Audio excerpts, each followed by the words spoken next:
Good afternoon, and welcome to our celebration of service. I'm Ron Barnes, and it's an honor to be your president. The thought for the day, we haven't heard from Harry S. Truman for a while, so he says, pessimism is one who makes difficulties out of his opportunities, and an optimist is one who makes opportunities out of his difficulties. With that, we're going to have a great reflection. Andrea Murray.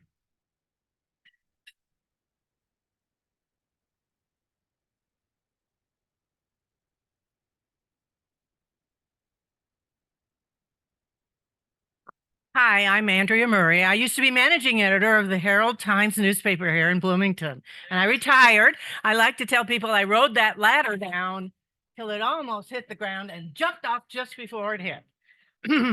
Okay, I want to talk a little bit today about our local newspaper.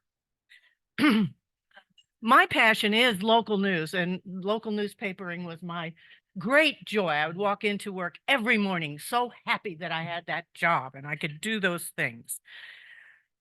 The local news basically tells people what's happening. More importantly, in a focused way, what is going on with their public officials and their money, their tax money, and the management of their resources and the plans for their community. This involves a lot of meetings with a lot of different groups, the Plan Commission, the Zoning Board, the Parks Commission, the City Council, the County Commission, the Library Board, the School Board. You get it. There's a lot of meetings, and staying informed is difficult. I know that some of these meetings are broadcast on our local media, and you can go in and watch those meetings while they're happening. But that's real time consuming, and you may find yourself sitting through some things that are more detailed than you were expecting, considering that you were really interested in one special issue. But these meetings and that coverage in your local paper led to an informed electorate. People knew what was up, and they knew who was doing it, and they decided based on some of that information who they might vote for. And that really was a drive for the local democracy process. I got started in Florida at a Gannett paper, which you might know is the owner of the local paper now. I worked for one of the 3 dailies in a county that was equivalent basically to 2 Monroe counties. And so we had a lot of newspaper coverage, 3 dailies and 3 free weeklies. It was a huge business. Newspapers were a real profit maker. They made profit in the double digits back then. And that's pretty good if you're trying to run a grocery store or something. Ads and circulation, of course, are the 2 main revenue sources for papers, and the ads drive it most. They used to be 75% of the revenue for newspapers. But I moved to Bloomington to work for the Herald Telephone, which some of you remember the name of the paper was that back then. It was an evening paper, and it was a good solid paper. The circulation was in close to 30,000, and people loved it. So, well, some of them. It had strong staff. It had strong ads. It covered meetings. It was timely. It came to your door very reliably. The owner was a family called the Schurz family. They had huge ties. They all lived, most of them in Indiana. And Scott Schurz was the local representative of that family and publisher of the Herald Telephone, which he ramrod through the Herald Times name. His passion was accuracy, and he had a big devotion to accuracy printed on the masthead of the paper every time it came out. He was also known for a sense of humor. He had a plan to put pet obits in the paper, which he never got to do, but it was fun. And to demonstrate the depth and accuracy of the Herald Times telephone, we used to run a thing called arrests, and there were DWI arrests. Everyone who got arrested for DWI was in the paper, including Scott Schurz. Now, well, no, but it was a long time ago. The internet. Okay, We all know that that's the disruptor here. It came along and new sources for local news were just everywhere on your handheld devices, your computers, etc. I was listening to people today talk about hearing on Facebook, seeing on this, hearing from so-and-so, the eclipse. How many people are coming to town? What is being done to control traffic? Who's closed? Who's open? I saw on Facebook, I heard from somebody. I never heard anyone say, I read it this in the paper. Yet, they've still got a few days. Okay, so circulation of your paper is tied to the ads, and the ads dropped as they migrated onto the internet. And that means profits drop because circulation and ads are tied together. The amount you pay for an ad is related to your circulation. So circulation drop, ad drop, profit drop. And Gannett came in and bought the Herald Times.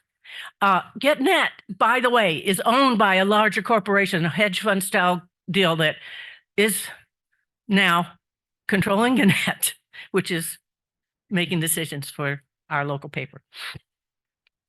So there were cuts to staff, and you know this because you saw it happen. You saw the kind of news change. There were fewer syndicate features because they dropped syndicate features. That's expensive. For example, the big food section that we used to get on Wednesdays, that's gone. There is still a food writer, but there isn't a big syndicated food section with recipes and ideas. And recently, Gannett dropped Associated Press. Now, Associated Press is the gold standard for news services around the world. I mean, it's there with Reuters, and UPI used to be there. Gannett is going to use its galaxy, or I'm going to say solar system, of newspapers to provide the news that the AP used to do for us. And then April 14th, folks, that's the last day your paper will be delivered. Maybe it'll be the 13th, because on April 14th, they're going to mail you your copies, and you won't be able to get it at the end of your driveway anymore. You won't be picking it up and reading it in the morning ever again. This print product, I mean, you'll be able to read it, but you're not going to be over your coffee in the morning. It'll be after whatever mail comes, whatever that is.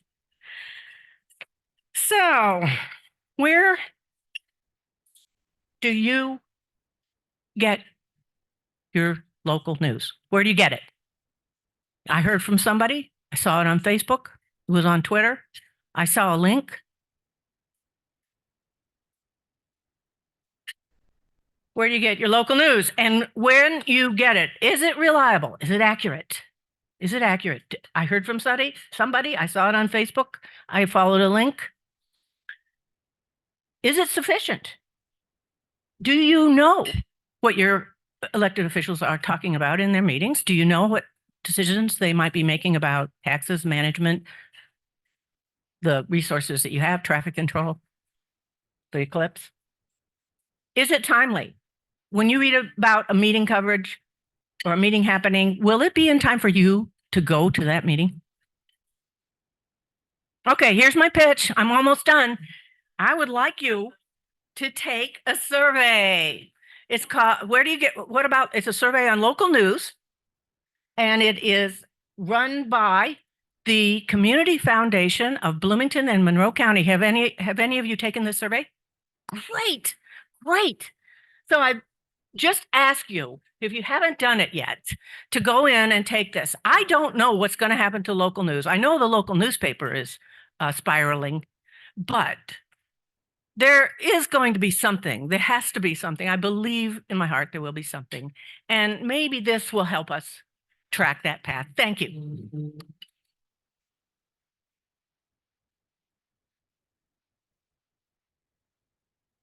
Thank you, Andrea. I'm not sure if that was an obit or a eulogy. Yeah, thanks. To introduce our guest, Rosie Levy.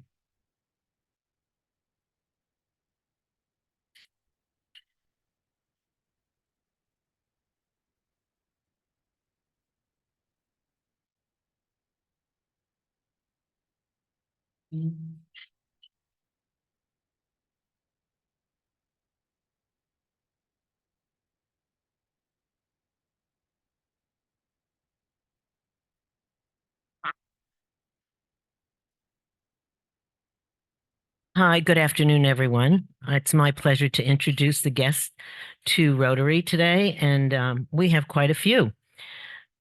First one is Vera Murphy, who is a dear friend. Vera, would you stand up, please?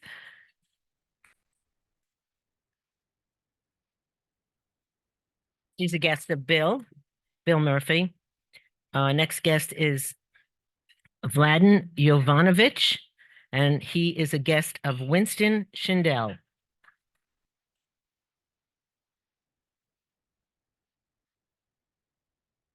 Ava Fallon, a guest of Art Omick. Where's Ava? Jim Silberstein, a guest of John Weichart.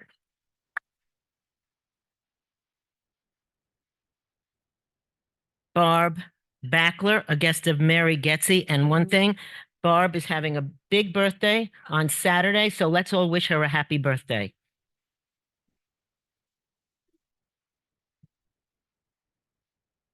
And Peter Haralovic, a guest of, I'm sorry? Haralovich, oh, I'm sorry. Thank you. A guest of Lynn Schwartzberg. Thank you. And welcome all the guests. Thanks, Rosie. Joy, any guests online?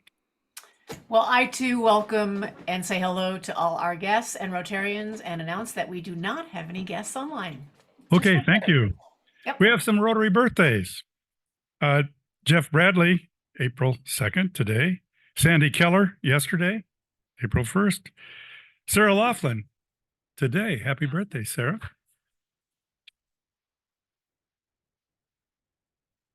Steve Moberly, yesterday, April 1st. Benjamin Pearson, today. Again, happy birthday. Tina Peterson, April 3rd. And Lynn Schwartzberg on the 4th of April. Happy birthday to all of you. We have some Rotary anniversaries. Monica Kroner, 34 years in Rotary.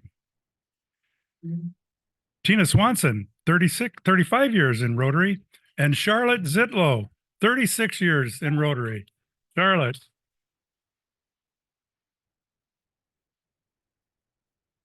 By the way, Lunch Buddy are on the table. Check out your Lunch Buddy and set up a date with your Lunch Buddy. Also, thanks to Mike Baker, you will see at the table over there plenty of solar glasses, so we don't want anybody to injure their eyes watching the solar eclipse through the clouds that I suppose we're going to have next Monday. Also, April 23rd will be at St. Mark's Church. We got kicked out of the IMU. They are obviously very busy that time of season, but we will be at St. Mark's. So mark your calendars for that day. It'll be a club assembly, and I'm going to ask several things to take place during that day. One is our speech contestant will give his presentation to us, but then I'm also asking that several of the chairs of particularly our service committees to give an update on where we are with their view of the strategic plan. Again, to keep the ideas going and sharing with the club what's going on. Also, right now we need to have our fourth quarter. Again, as speakers, we give a donation to an organization and we have a drawing at each quarter. And I'm going to ask Charlotte to draw.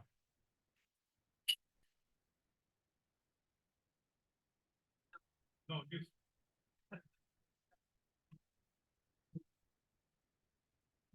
all right.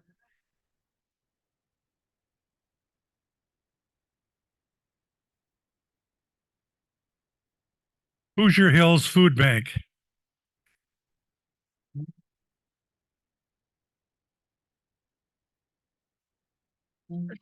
We have an induction ceremony, and there's been a minor change in talking with the absolute committee on this, is that we want to start recognizing even members that are coming back. And I know that when John came back, we didn't recognize John Weichert other than asking John to stand. but we understand who he is. But anyway, we are going to continue with inductions of new members and of past members that are coming back to join us. So if Winston Schindel can join me and Aaron Davis, we'll get the installation process started.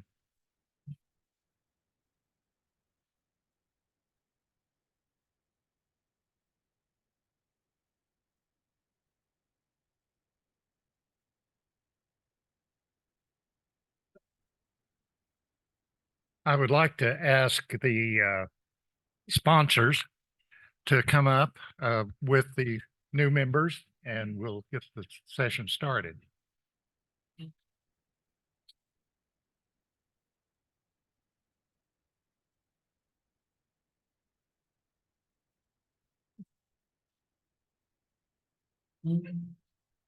Over here.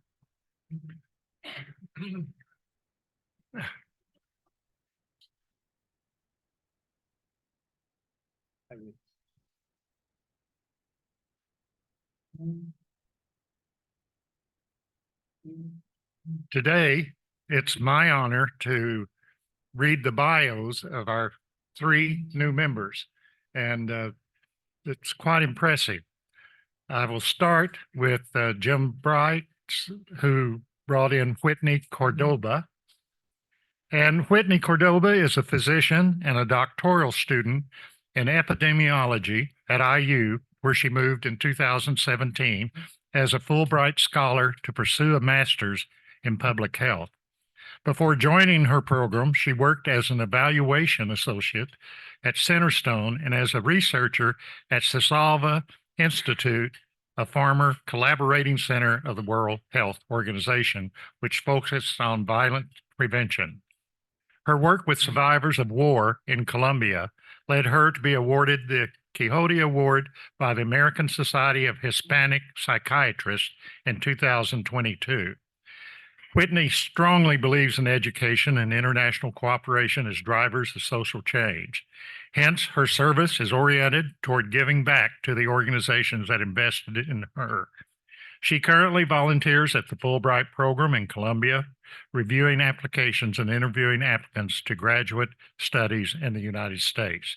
She also volunteered for 3 consecutive years as the International Federation of Medical Students Association, coordinating their exchange program and helping create new chapters in Central and South America.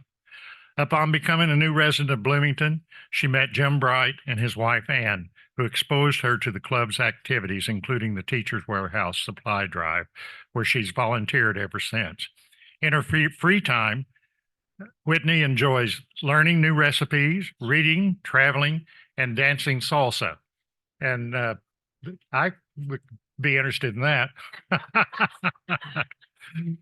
Okay. Tiffany Nichols is introduced to the club. Tiffany is currently the Director of Sales and Marketing at the Hampton Inn here in Bloomington. She is originally from Arkansas, but moved to Indiana for school and loved it so much she stayed. She has a very large family that keeps her busy and has a 12-year-old Yorkie Poo. Probably keeps you busy also. She has been in the hospitality industry for over 15 years with brands like Marriott and Hilton, working positions like front desk, manager, GM, to now director. She enjoys the outdoors, boating, scuba diving, cooking, live music, and traveling. She stayed very busy in her life with travels as she's been to 45 countries and 47 states. She loves being a part of the community, and giving back is important, and will volunteer with many organizations around town. She's very excited to be a part of Rotary, and we're very excited to have her join us. The last member to be inducted, Sue Scambilleri, has been a professional fundraiser for 20 plus years. In her role as Director of Development for Major Gifts at Indiana University, she works with individuals and families who support the College of Arts and Sciences through their philanthropy. She says it's the best job in the world. Her involvement in the community has included service to her church in several roles, as well as service with the Bloomington Redevelopment Commission, the Monroe County History Center, 100 Women Who Care, Habitat for Humanity, TEDx Bloomington, and several other organizations. She recently completed her 10th, excuse me, her term on Bloomington City Council, where she represented District 2 and served on council leadership as vice president and then president. Originally from the region, Northwest Indiana, Sue has called Bloomington home since the early 90s. She holds a BA from Purdue University in organizational psychology and a master's in education from IU in educational leadership and policy studies. She's returning to Bloomington Rotary after being away for several years and is thrilled to be back, and we are certainly thrilled to have her back. So at this time, turn it over to Aaron to do the induction.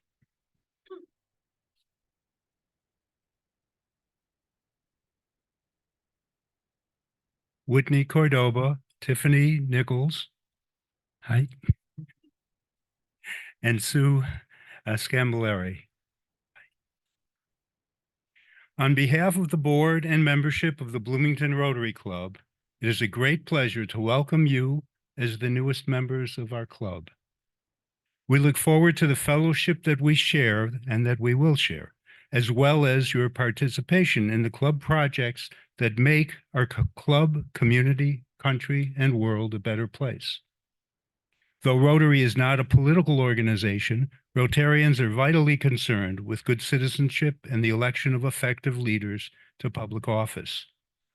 While Rotary is not a religious organization, it is built on those highest principles that have served as a moral compass for people throughout the ages.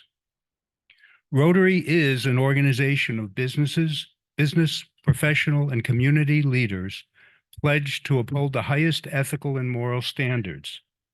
Rotarians believe that worldwide fellowship and peace can be achieved when people work together and uphold the Rotary motto of service above self. Rotary activities exemplify the partnership, respect, and generosity that one would expect from people who believe they have a responsibility to help others. Whitney, Tiffany, and Sue, you have been chosen for membership in the Bloomington Rotary Club because your fellow members believe you to be leaders in our community and because you possess the qualities to champion the message and principles of Rotary. You each are a representative of your vocation and talents within our club and community. You have now become ambassadors of Bloomington Rotary, carrying the ideals of service to all within your sphere of influence. Our community will know and judge Rotary by your character and service. We will also look to you for inspiration as we strive to become better Rotarians. We will now pin you with the distinguishing badge of a Rotarian, your Rotary pin.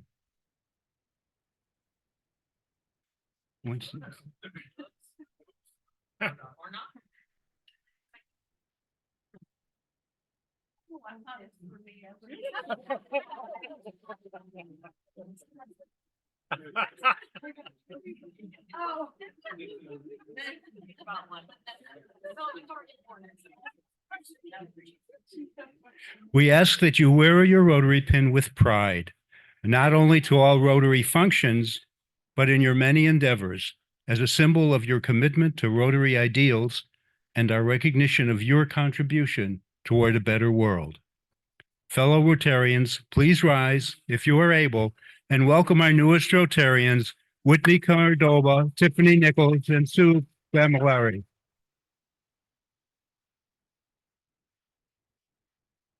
We will now take some pictures.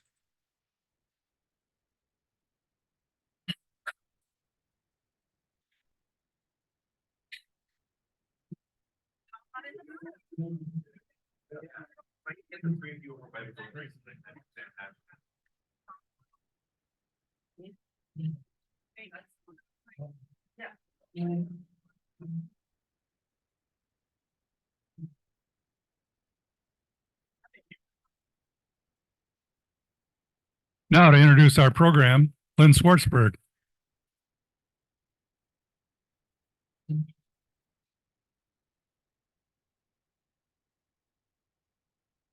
Hi, everyone. Well, I'm going to rush through this because we have a great program and I don't want you to miss it. Joe Throckmorton's passion for creative storytelling and video artistry has been growing since he made his industry debut more than 30 years ago. I didn't realize it was that long. A member of the Directors Guild of America, he is adept in both documentary style and commercial work. His work has been honored with an Emmy, many silver tellies, and numerous other awards in the industry. Joe holds degrees from Wabash College and Miami University. He's been teaching cinematography and broadcasting since 2011 at Indiana University, as well as Ivy Tech and other institutions. As a community member, Joe serves on the Constellation Stage and Screen Film Committee. He spent several years serving on boards of the Buskirk Chumley Theater and Lotus Arts organizations. And he currently is serving on the City of Bloomington's Board of Zoning Appeals. He lives in Bloomington with his lovely wife, Jillian Kinsey, and an impressive lineup of happy felines. And I'm delighted to introduce my good friend, Joe Throckmorton.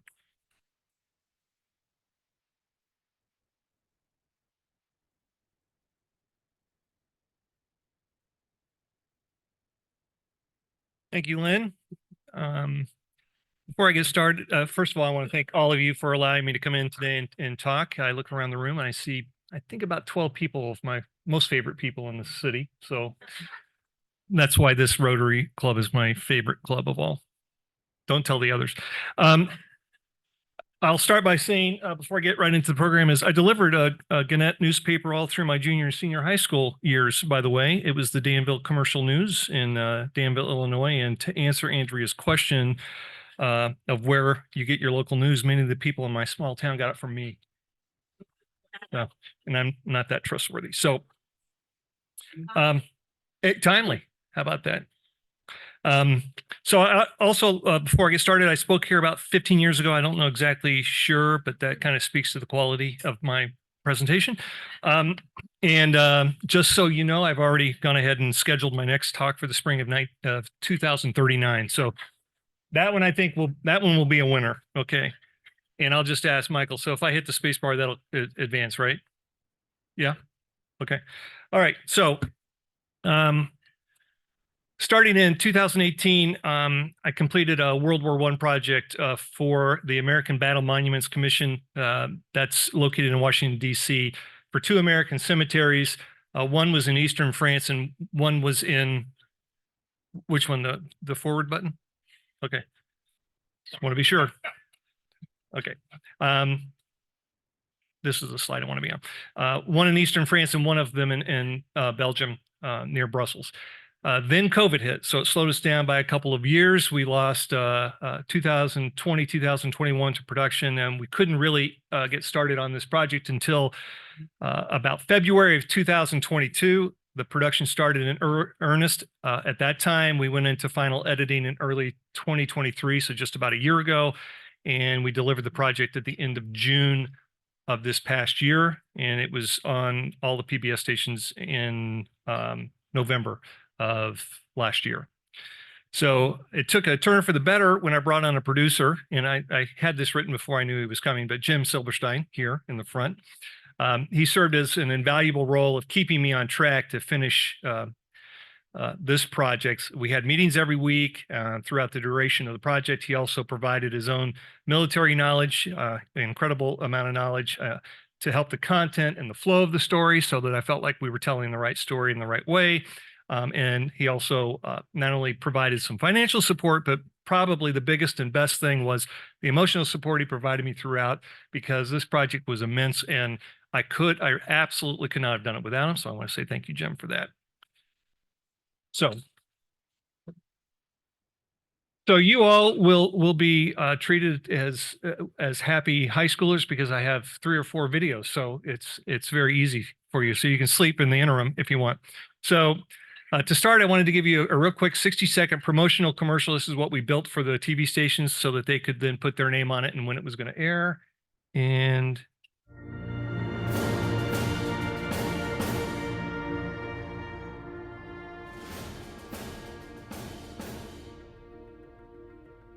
I can't really fix that here. It's the sound.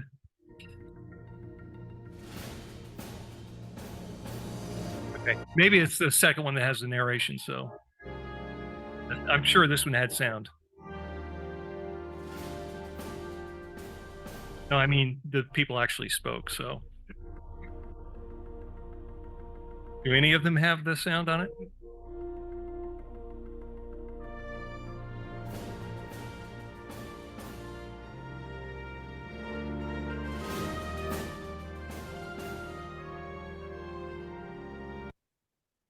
Let me just go up and see if any of these have the sound on it, because if they don't, then it's not even worth showing.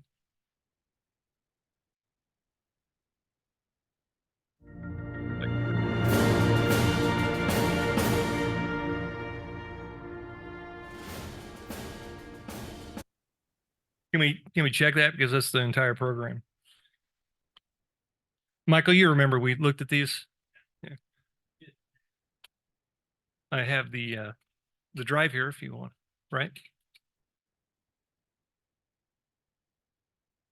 Just take it, yeah, try it off the drive. So while that's going on, I will give you some information about that. Did I say?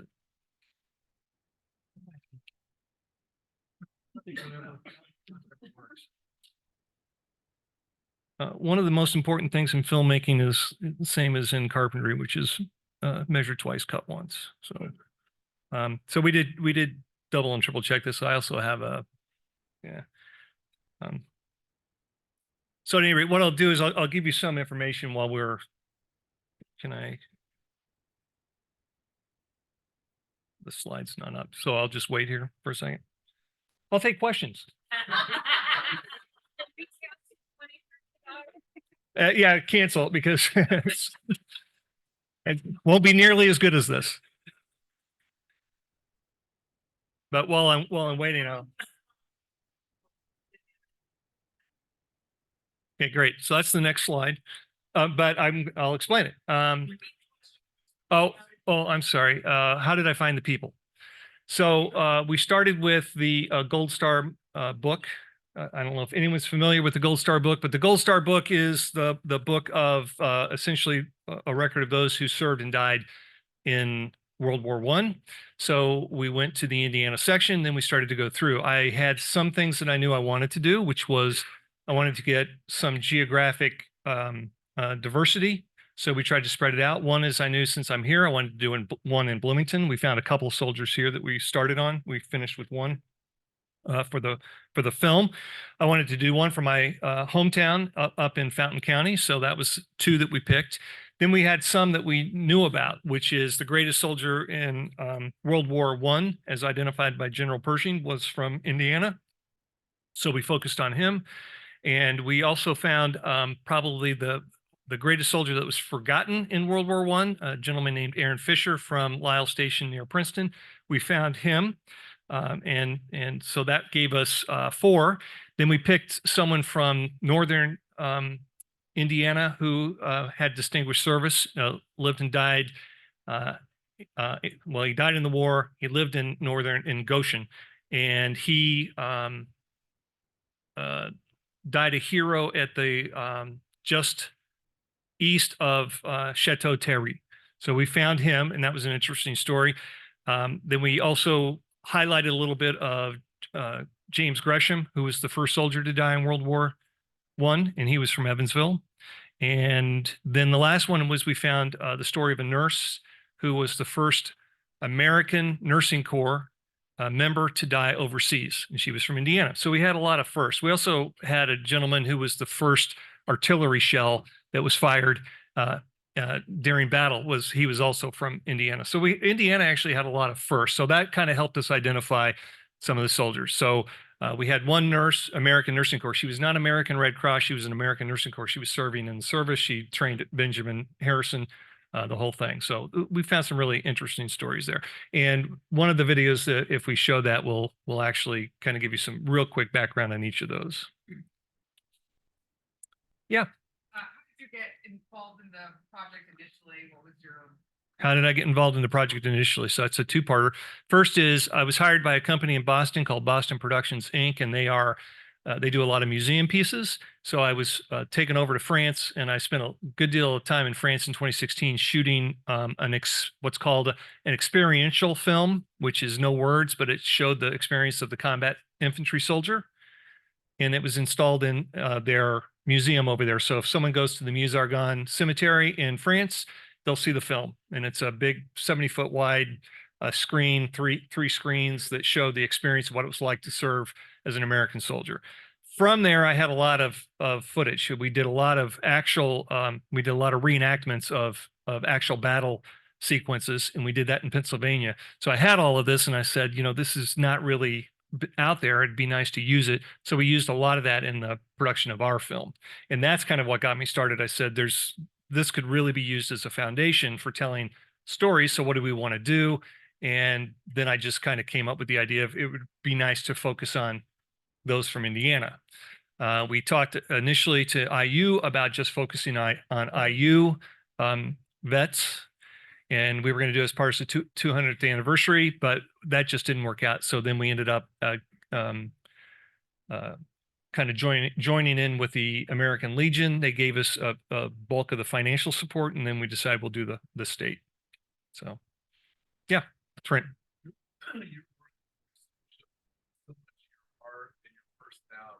How connected, Bill, or have you felt to these individuals that you've been spending so much time researching, chasing down, trying to figure all this out? So the question is, how much do I feel for what's my kind of connection and the depth of feelings towards the soldiers that we did research on? So, yeah, you can't help it over 6 years, in particular, 8 years doing a project like this, kind of getting connected.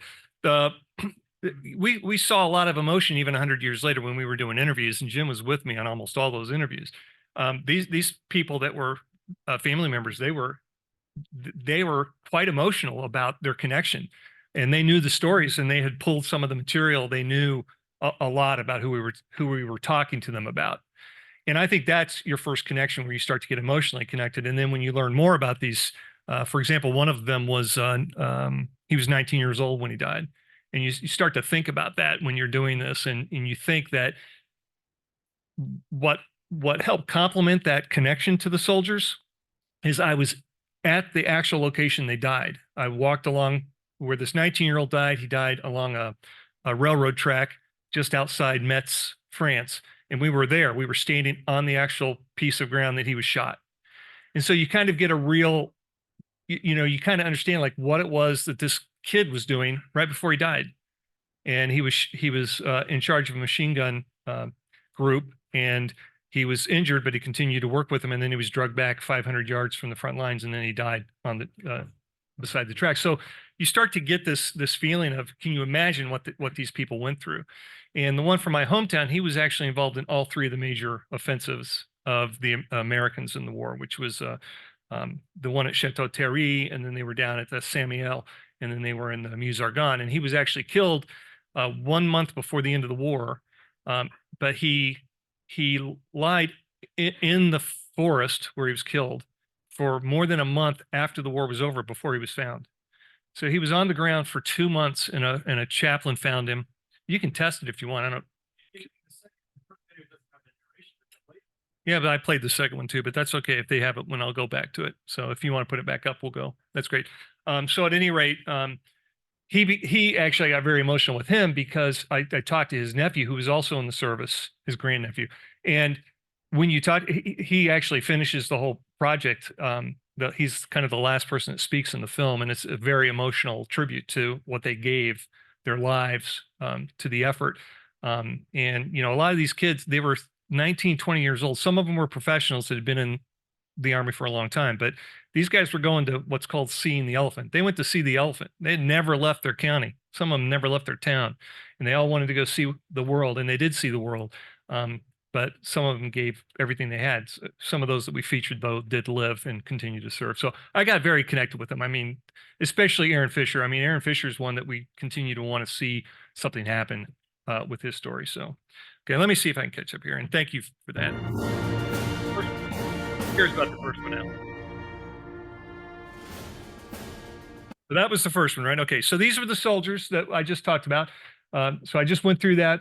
Charles Forrest, Louis Ruppelt, May Berry, Sam Woodfill, who was the greatest soldier of World War I, Aaron Fisher, James Gresham, and Ernest Duncan, who's here in town. Now let's see if the other one will work here. Oh,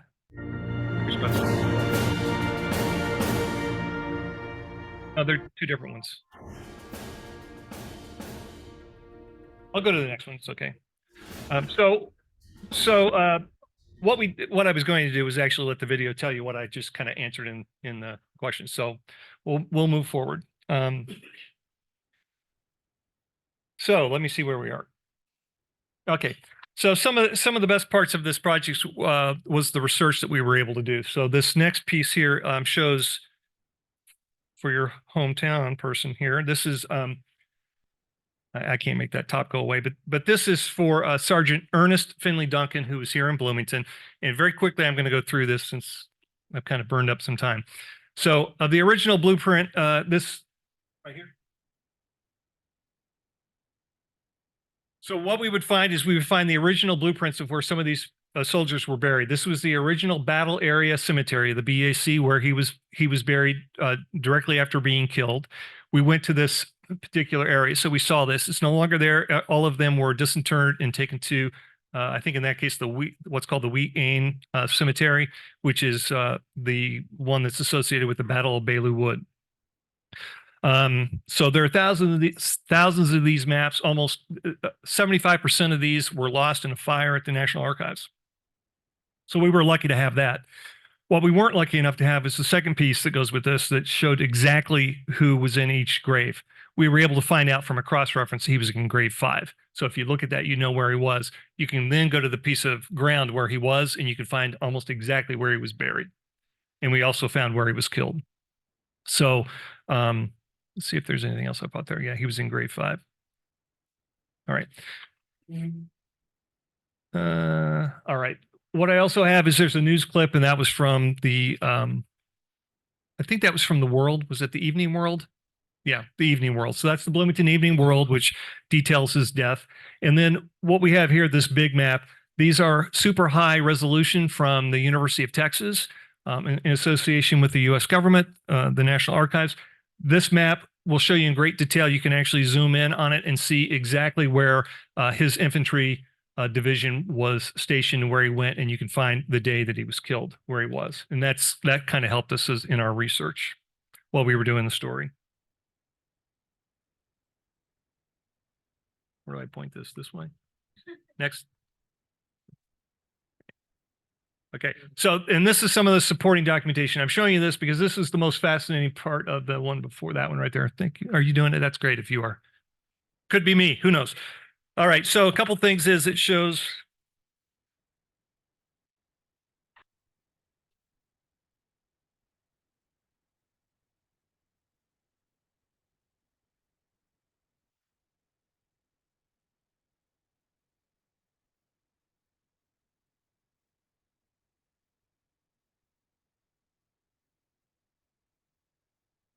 All right, so upper left is a after action report that was filled out that tells us where he was.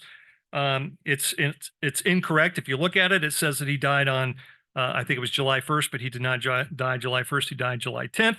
The bottom left is an official notice of his death with the location details. And these are all found at the St. Louis National Archives. In the bottom in the middle is the burial card. That's how we were able to cross-reference and find out exactly where he was originally when he was buried.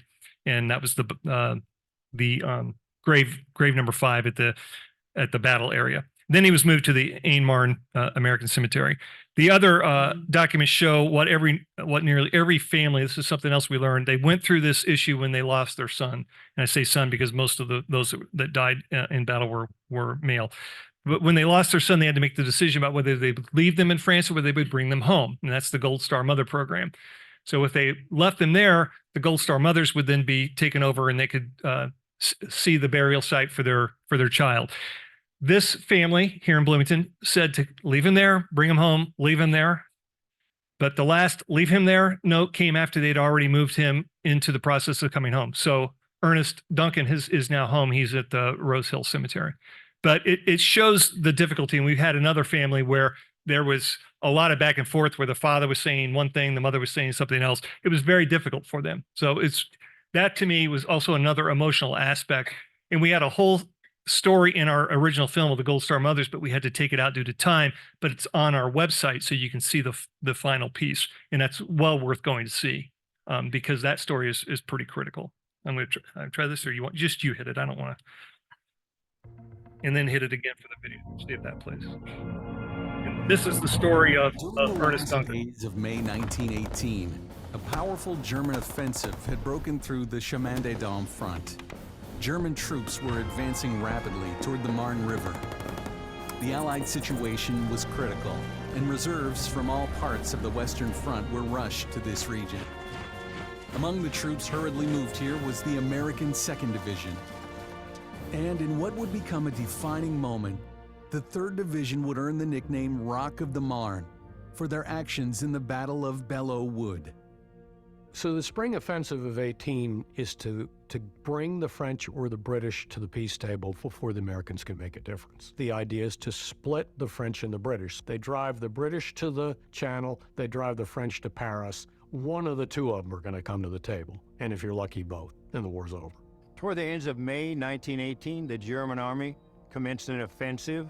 The French defenses were fairly thin. The Germans broke through and reached the Marne River right behind me on the 31st of May. During this period, General Pershing pledged General Foch that he would agree to having American forces fight with the French forces. The 2nd and the 3rd American divisions were committed to this area. Behind me, to the east, is the Marne River with a bridge traversing the Marne in the city of Chateau-Thierry. The 7th Machine Gun Battalion of the 3rd Division was the first unit to reach there and help repulse the Germans before they blew the bridge up. Since the Germans couldn't cross the Marne, they switched their axis of advance more to the southwest, toward the area of Belleau Wood and Vaux, where the 2nd Division set up their defense. The 2nd and 3rd Divisions near Chateau-Thierry displayed brilliant fighting to repulse repeated German counterattacks. The 2nd Division, starting in the morning of June 6th, took the attack to the Germans, and after prolonged and bitter fighting, recaptured from them the strong positions of Belleau Wood, Beresch, and Vaux. A German report stated, Die 2. amerikanische Division ist als sehr gute Division einzustufen. Die Angriffe wurden geschickt und rücksichtslos ausgeführt. Unsere Kräfte konnten den Vormarsch der Infanterie nicht aufhalten. Der Kampfgeist der Amerikaner ist noch immer unerschütterlich. Sergeant Ernest Finley Duncan was born in Bloomington. As a 17-year-old, he enlisted in the Army in 1912. The first memory I have of my grandmother and my great-grandmother talking about when he joined the Army. I got the idea he joined when he was a little too young and maybe have lied about it. The colorful part that I remember was he had kissed his mother goodbye and walked through the house and jumped the train and waved to her as he went out of town. Supposedly that was the last time she saw him alive. He re-enlisted again in 1915. So when the war started in 1917, he shipped to France. He was serving in the 9th Infantry. I remember my grandmother saying it was a big deal about the battle he was in, Battle of Belleau Woods. In the eyes of the German command, the Battle of Belleau Wood would in fact be a pivotal battle for the Americans. Sollten die Amerikaner auch nur kurz die Oberhand gewinnen, würde sich dies auf die Moral der Alliierten und die Kriegsdauer äußerst ungünstig auswirken. Es geht uns nicht um die Besetzung eines unbedeutenden Waldes oder Dorfes. Wir sind besorgt, dass die Propaganda, die besagt, dass die amerikanische Armee der Deutschen gleich oder überlegen ist, erfolgreich sein wird. Severe fighting took place near Belleau Wood on June 7th and 8th, but resulted in only minor gains. After an artillery barrage on June 9th, an American counterattack was launched. Duncan's company was dug in just west of Hill 204, to the north of the village of Monod, along the road leading north to Vaux. The company came under attack by German artillery on the night of June 10th. Corporal William Young of South Dakota was there and later reported that Sergeant Duncan was wounded by shell fire, and within 5 minutes, he had died from his injuries. He must have had nerves of steel to keep going. For someone to have that kind of attitude that he had a job to do, and he obviously wasn't afraid to stay. Duncan had kept his machine gun in action under a severe artillery bombardment and machine gun fire. For his actions in battle, Ernest Duncan was awarded the Silver Star. In a news article in the Bloomington Evening World, it was noted that he had shown great bravery during a night attack on the 9th Infantry. He also received the Croix de Guerre, bestowed by the French command. My grandmother knew that he was a hero, that he had helped others. He saved lives. He was initially buried in Essam-sur-Marne in a temporary cemetery. In 1919, he was moved here to what became Aisne-Marne American Cemetery. Sergeant Duncan was the first from Monroe County to be killed in action during the war. In all, the 2nd Division suffered 8,100 casualties in fighting near Belleau. Bloomington's Ernest Duncan is included in the names of those who died at the Battle of Belleau Wood.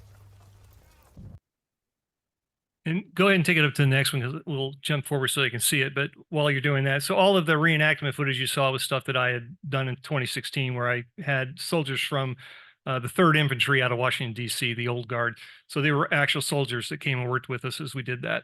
So go ahead and to the next video and play. Well, I want you to see the Aaron Fisher one because it's an important story that took place around the San Miguel salient.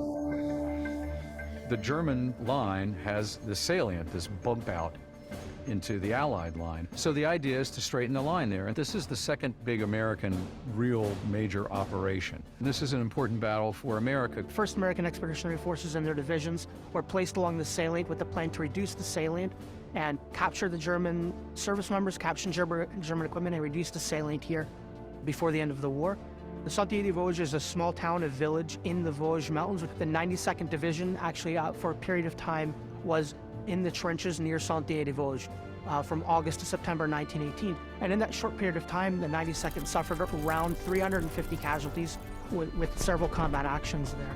The 92nd, 93rd Division, which is the segregated African-American divisions, they're kind of sliced off initially to the French right off the bat. The 92nd Division is a good example of willing patriots, African-American segregated unit. They still choose to go fight. And they're one of only 2 African-American divisions that fight in the war. They're also noteworthy because they're not really set up for success. A lot of the officers at the divisional level are sort of highly critical of their ability to fight. From August 23rd to the 30th of 1918, the 92nd Division was affiliated with the French 97th Division and participated in the occupation of the Sandier sector. This sector was in the Vosges, which lay just north of Sandier. The small village of Lisieux is situated at the southern exit of the Salle Pass. And this is where Lieutenant Fisher and the 366th Infantry were stationed. At the end of August, the 92nd Division assumed command of this sector and held it until relieved on September 20th. Lieutenant Fisher was in the 366th Infantry Regiment with the 92nd. He did serve in the Sentier-des-Vosges, and they were there for training. Typically, that region was used for training both for the line and for the sector. Aaron Fisher is a unique story. He was 16 years old when he left here, joined the Army, and that's 1911, and then 6 years later, he's thrown into the greatest conflict the world's ever seen. His time in the Army before the First World War, Aaron Fisher is part of the Buffalo Soldiers. They were still having skirmishes in the Southwest, in New Mexico and in Arizona, and parts of Texas after the turn of the century. When he is trained, those are some of the same soldiers who fought in Cuba at the Battle of San Juan Hill with Teddy Roosevelt's Rough Riders. So Fisher is learning from men who've been under fire and how to actually maintain their composure, how to think under fire. When he gets to France, he's already been under fire. He knows what to do, and he does what he's been trained to do. He is a first lieutenant. He's in charge of a platoon of probably 30 to maybe 40 people that he's responsible for. But he's only 25, 26 years old. And Aaron Fisher is put out among one of the front trenches with a 7-man outpost, and he's commanding his own men. And all of a sudden, the fighting picks up. The artillery barrages, aerial bombardments, and so forth. His unit is attacked with hand grenades, rifles, flamethrowers. It's a pretty chaotic scene. was a raiding force. It was estimated 50 German raiders. German raiding forces were a kind of an elite group, and they had certain weapons that they had perfected for the trenches. Sharpened shovels, trench knives, which were brass knuckles with the knives where they could use it as club and cut too. Short-barreled automatic rifles. And they wanted to take back the line, but they also wanted to create terror. That's what they were facing that night. So they were cut off and attacked. And in that fight, it all comes together. And he manages to maintain his composure. His unit's being overrun, and he's fighting back. He's injured, refuses to leave the battlefield until the American counterattack is successful to drive the Germans off. And in that process, he lost 3 or 4 men, and several more were injured. He was prepared for that moment. He was able to lead these 7 guys and keep them from panicking and keep them fighting. He was severely wounded, and what we know is that the guys that were fighting thought, oh my gosh, what's going to happen? And he got up, and in spite of a horrendous wound, he continued to lead them, and to hear a clear voice telling you exactly what to do, where to move, saved the day. And if Fisher had actually panicked, the American line could have collapsed. When the reinforcements got there, most of the German raiders had been killed at that point. And for that, of course, he received the Distinguished Service Cross, which is the 2nd highest medal of valor in our country. And Fisher is evacuated eventually to the rear and spends the rest of the war in a hospital trying to recover. The American Army had decided not to award African Americans the Medal of Honor during the First World War. African Americans were awarded for bravery and heroism. None were awarded the Congressional Medal of Honor. But if you read what's on the few records that exist, the man went above and beyond. It's possible he could have gotten it. It's tragic that most people in Indiana don't know who he was. They don't know what he accomplished. And because of the way race relations in the United States worked then and sometimes works now, we're often faced with looking at a situation where we almost have 2 lists or 2 different ways of looking at. Here is Samuel Woodfill, for instance, who's the most decorated soldier from Indiana. Here's Aaron Fisher, who is the most highly decorated African-American soldier from Indiana. They're 2 of the most highly decorated, if not the most highly decorated men from Indiana from the First World War, and we don't know who Aaron Fisher was or what he did. This guy's willingness and desire to want to serve his country through the military in a country that didn't really appear to care much about him as a human being. Okay, we're not too far removed from the Civil War at that point. Obviously a segregated and racist society, yet he would choose to serve his country in that way and put himself in harm's way. If I were in his shoes, I don't know how inclined I would want to be to serve a country that didn't really appear to care a whole bunch about me as a human. His actions in that engagement that earned him the Distinguished Service Cross were probably Medal of Honor worthy. When you look at this county's military history, this guy is a rock star. I mean, he is right up there with the absolute very best of it. That's the little nugget, if you will, that really drew me in. I mean, this is a big, big deal, this guy in this county. I'll summarize and finish with this, which is, so I wanted you to see both of those stories. One, because Duncan was from Bloomington, but the other is, here's what we found, Trent. We found stories like this. We found stories about Aaron that nobody knows, and he's just down the road. You go down 69, you can get to where he grew up. That interview was done in the schoolhouse of that particular little village, with a historian that had studied him in detail. Right. So that was the value of doing this. And the stories, all these stories, and anyone who serves, really, their story deserves to be told. So there's a lot more to this. So I want to take the time to show you those 2 pieces. I have another piece that I'll stay and show on a piece I'm doing right now on an occurrence in Amsterdam during World War II. And it's just a brief little trailer, but I can show that if anyone wants to stay and see it. But if you want to see anything about this story, it's all free. You go to Hoosier Heroes of the Great War. I'm sorry, Hoosier Heroes of WWI.com. Hoosier Heroes of WWI.com. And it has the full film there that you can download. You can share it with people. It doesn't matter. It's all yours. It's all free. There's also every single bit of interview that we did with every single person that's in this film. And that's all for you to view. And it also has the missing pieces that we had to take out of the film due to time. So if you'd like, please go take a look at that. And like I said, I'm happy to show the other piece if you want to see it.